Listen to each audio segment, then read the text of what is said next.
Welcome to our YouTube channel Mirage Tutorials. This is Rashi and today we will read about trigonometric table. As we all know, trigonometry is a very important topic of class 10 and अगर आपको trigonometric table या उसकी values याद नहीं है तो trigonometry के question solve करना थोड़ा सा ज़्यादा डिफिकल्ट हो सकता है आपके लिए। ठीक है, तो हम स्टार्ट करते हैं trigonometric table को लर्न करना। ट्रिग्नोमेट्री वर्ड सुन के ही सबके दिमाग में सबसे पहले ये चीज़ आ जाती है कि बहुत ज़्यादा डिफिकल्ट है या हमने उसको ज़रूरत से ज़्यादा मुश्किल बनाकर रखा हुआ है, पर ऐसा कुछ भी नहीं है। ट्रिग्नोमेट्री के क्वेश्चन सॉल्व करना बहुत ही ईजी है अगर हमें सिर्फ इसकी वैल्यूज़ याद हो जाए। अब देखिए यहाँ पर आपको ट्रिग्नोमेट्रिक टेबल दिख रहा होगा एंड इतना बड़ा सा टेबल देख के बच्चे जनरली बहुत ज़्यादा परेशान हो जाते हैं कि वो कैसे लर्न कर सकते हैं इतनी बड़ी टेबल। तो हमें इतनी बड़ी टेबल को लर्न नहीं करना है, हमें इस पूरी टेबल में सिर्फ 3 वैल्यूज़ को लर्न करना है। अगर वो 3 वैल्यूज़ हमें याद हैं देन पूरी की पूरी ट्रिग्नोमेट्रिक टेबल हमें बहुत अच्छे से लर्न हो जाएगी। इस टेबल में देखिए आपको डिफरेंट वैल्यूज़ दिख रही होंगी like 0 degree, 30 degree, 45 degree, 60 degree and 90 degree. इन सारी डिग्रीज के लिए हम डिफरेंट ट्रिग्नोमेट्रिक फंक्शंस को रीड करेंगे, जैसे कि sine theta, this one is cos theta, this one is tan theta, then cosec theta, sec theta and cot theta। ठीक है, तो चलिए हम इसे लर्न करना स्टार्ट करते हैं। सबसे पहले देखिए आपको 0 डिग्री दिख रहा होगा। 0 डिग्री पे देखिए साइन थीटा की वैल्यू कितनी होती है, 0। साइन 0 डिग्री पे साइन थीटा की वैल्यू होती है 0 और साइन 90 डिग्री पे साइन थीटा की वैल्यू होती है 1। ये लर्न करना बहुत ईजी है। 0 डिग्री पे 0, 90 डिग्री पे 1। अब मैं आपको बोल रही थी कि हमें सिर्फ 3 वैल्यूज लर्न करनी है, तो वो 3 वैल्यूज कौन सी है, 1/2, 1/√2 एंड √3/2। अगर हमें ये 3 वैल्यूज याद है तो देखिए हम क्या कर सकते हैं। 30 डिग्री पे इट्स 1/2, 45 डिग्री पे 1/√2 और साइन 60 डिग्री पे इसकी वैल्यू क्या हो जाएगी, √3/2।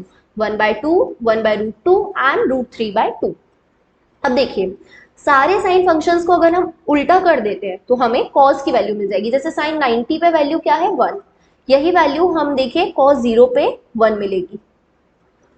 साइन 0 पे वैल्यू है हमारे पास 0, तो यहाँ पे कॉस 90 पे हमें ये वैल्यू मिल जाएगी 0। मतलब देखिए वैल्यू सारी ऑपोजिट हो चुकी है।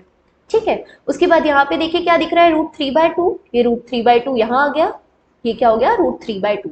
तो कॉस 30 डिग्री पे जो वैल्यू हो जाएगी वो हो जाएगी √3/2। उसके बाद देखिए आपको साइन 30 पे क्या दिख रहा है, 1/2। तो 1/2 को हम यहाँ पर ले आते हैं, तो देखिए cos 60 डिग्री पे आपको क्या मिल गया, 1/2। और ये 45 डिग्री पे जो 1/√2 था ये एज इट इज हमें मिल जाएगा cos थीटा के लिए भी। मतलब cos 45 की डिग्री की वैल्यू भी क्या हो जाएगी, 1/√2। तो हमें सिंपली क्या करना है, साइन थीटा की सारी वैल्यूज को उल्टा करके रख देना है, cos थीटा की वैल्यू मिल जाएगी। अब देखिए अगर आपको पता हो तो ये जो tan थीटा होता है, tan थीटा होता है sine theta upon cos theta.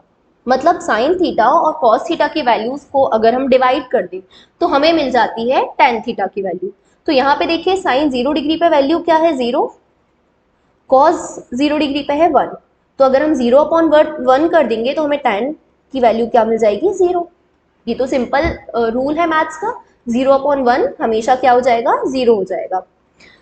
उसके बाद देखिए यहाँ पे 1/2 है और ये √3/2 है। तो अगर हम साइन और कॉस की वैल्यूज को डिवाइड कर देंगे तो देखिए यहाँ पे ये √2 से ये वाले 2 से ये वाला 2 कैंसिल आउट हो जाएगा। तो हमारे पास क्या बचा, 1/√3। तो देखिए tan 30 पे हमें क्या मिल गया, 1/√3। अगर हम देखें tan 45 पे तो ये क्या है, 1/√2 है और ये भी क्या है, 1/√2 है। दोनों कैंसिल आउट हो जाएगा, 1/√2 से 1/√2 कैंसिल।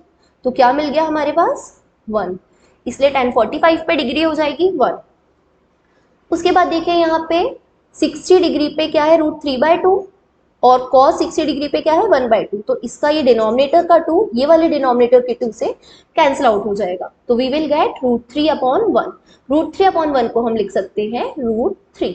तो सिंपली देखिए हमें 1/2, 1/√2 और √3/2 लर्न करना था, उसको हमने उल्टा रखा, हमें cos की वैल्यूज मिल गई। साइन और cos की वैल्यूज को हमने डिवाइड कर दिया तो हमें सिंपली tan की वैल्यूज मिल गई। यहाँ तक आई होप क्लियर होगा। उसके बाद देखिए जो साइन फंक्शन होता है ये रेसिप्रोकल होता है हमारा कॉसेक का। जो कॉस फंक्शन होता है ये रेसिप्रोकल होता है सेक का। जो टेन थीटा होता है ये रेसिप्रोकल होता है कॉट का। ठीक है, मतलब अगर साइन के वैल्यू को रेसिप्रोकल हम कर दें तो हमें क्या मिल जाएगा। रेसिप्रोकल का मतलब आप समझते होंगे, वैल्यूज को उल्टा कर देना, न्यूमरेटर को डिनोमिनेटर बना देना, डिनोमिनेटर को न्यूमरेटर। फॉर एग्जाम्पल अगर मैंने लिखा है 2/3 तो 2/3 का रेसिप्रोकल हो जाएगा 3/2, मतलब हमने वैल्यूज को क्या कर दिया, उल्टा। ये डिनोमिनेटर था, ये न्यूमरेटर बन गया, ये न्यूमरेटर था, ये डिनोमिनेटर बन गया। ठीक है, तो यहाँ पे देखिए साइन जीरो की वैल्यू क्या है, जीरो ही है साइन 0 डिग्री पे, तो जीरो का उल्टा क्या होता है, नॉट डिफाइंड। तो कॉसेक 0 पे वैल्यू मिल गई हमें अनडिफाइंड। उसके बाद यहाँ पे क्या है 1/2, इस 1/2 को उल्टा कर देंगे तो 2/1 आ जाएगा, तो यहाँ पे देखिए हमें 2 मिल गया। उसके बाद यहाँ पे देखिए 1/√2 है, 1/√2 को उल्टा करेंगे √2/1, √2/1 को हम √2 भी लिख सकते हैं। देन उसके बाद साइन 60 पे हमारी वैल्यू क्या है, √3/2, √3/2 का उल्टा क्या हो जाएगा 2/√3, और फिर यहाँ पे क्या है 1, तो 1 का रेसिप्रोकल भी 1 ही होता है। तो यहाँ पे हमें क्या मिल गई, कॉसेक की वैल्यू। सिंपली अगर हम कॉस को रेसिप्रोकल करेंगे तो हमें सेक की वैल्यू मिलेगी, और टेन को रेसिप्रोकल करेंगे तो हमें कॉट की वैल्यू मिलेगी। देखिए 1 का रेसिप्रोकल 1 होता है तो ये 1 आ गया। √3/2 का क्या हो जाएगा 2/√3, 1/√2 का क्या हो जाएगा √2, 1/2 का रेसिप्रोकल क्या हो जाएगा 2/1 या 2। उसके बाद 0 का रेसिप्रोकल हमेशा क्या होता है, नॉट डिफाइंड, तो यहाँ पे हमें क्या मिल गया, नॉट डिफाइंड। उसके बाद कॉट किसका ऑपोजिट होता है, टेन का, तो ये 0 दिख रहा है, तो 0 का रेसिप्रोकल अनडिफाइंड। 1/√3 का रेसिप्रोकल √3/1 मतलब √3, 1 का रेसिप्रोकल हमेशा 1 ही होता है, इसलिए कॉट 45 की वैल्यू हमारे पास 1 आ गई। √3 का रेसिप्रोकल क्या हो जाएगा 1/√3, तो ये हमें मिल गया कॉट 60 का। और उसके बाद tan 30 में क्या है, नॉट डिफाइंड, तो tan 30 का नॉट tan 90 का जो नॉट डिफाइंड था वो cot 90 का क्या बन गया 0। तो आई होप दिस टेबल आपको बहुत अच्छे से क्लियर हो जाएगी, क्योंकि हमने सिर्फ 3 वैल्यूज लर्न किए हैं 30, 45 एंड 60, एंड सारी वैल्यूज को उल्टा करके हमें मिला है कॉस, साइन और कॉस को डिवाइड करके हमें मिला है tan। उसके बाद हमने सारे नंबर्स के, सारे फंक्शंस के रेसिप्रोकल करके कॉसेक, सेक और कॉट की वैल्यूज निकाली है।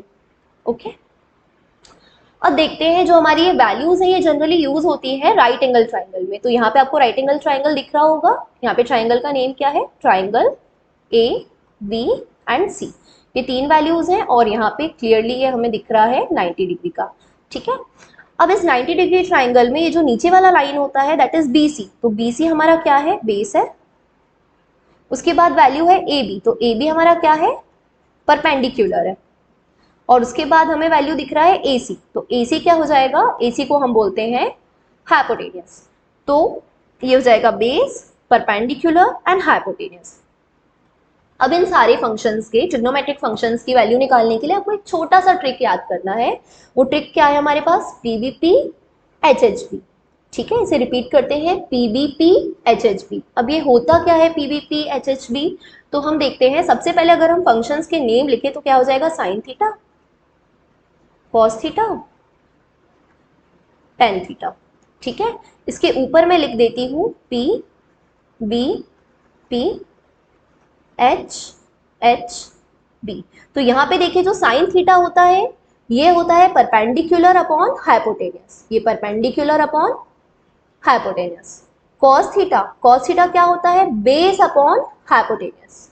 और जो टेन थीटा होता है वो क्या होता है, परपेंडिकुलर अपॉन बेस। मतलब अगर मैं इन सारी वैल्यूज के एक रैंडम वैल्यू रख दूं, हाइपोटेनियस को हम 5 ले लेते हैं, परपेंडिकुलर को हम 4 ले लेते हैं, एंड बेस को हम 3 ले लेते हैं। तो अगर मैं यहाँ से साइन थीटा की वैल्यू निकालूं तो देखिए साइन थीटा क्या है, परपेंडिकुलर अपॉन हाइपोटेनियस। परपेंडिकुलर की वैल्यू मुझे क्या दिख रही है 4, हाइपोटेनियस की वैल्यू क्या दिख रही है 5, तो यहाँ पे साइन थीटा की वैल्यू हो जाएगी 4/5। अब यहाँ से देखिए कॉस थीटा क्या दिख रहा है, b/h, b/h मतलब कि बेस बाय हाइपोटेनियस। तो बेस हमारा कितना है 3 है, हाइपोटेनियस कितना है 5, तो 3/5 हमारे पास वैल्यू हो गई कॉस थीटा की। अब देखिए टेन थीटा क्या है, परपेंडिकुलर अपॉन बेस, तो परपेंडिकुलर क्या है हमारे पास 4 और बेस क्या है 3, तो जो 4/3 है ये हमें वैल्यू मिल गया टेन थीटा का। तो साइन थीटा का वैल्यू क्या आ गया 4/5, कॉस थीटा का वैल्यू आ गया 3/5 एंड टेन थीटा का वैल्यू आ गया हमारे पास 4/3। तो इस तरह से आप बेसिक जो फंक्शंस होते हैं साइन कॉस टैन, आप इसे सॉल्व कर सकते हैं। उसके बाद बात आती है कॉसेक सेक कॉट, तो साइन का ही रेसिप्रोकल होता है कॉसेक, कॉस का होता है सेक और टैन का होता है कॉट। तो देखिए अगर sine theta perpendicular upon hypotenuse है तो कॉसेक थीटा क्या हो जाएगा, hypotenuse upon perpendicular. Cos theta base upon hypotenuse है तो सेक थीटा क्या हो जाएगा, हाइपोटेनियस अपॉन बेस।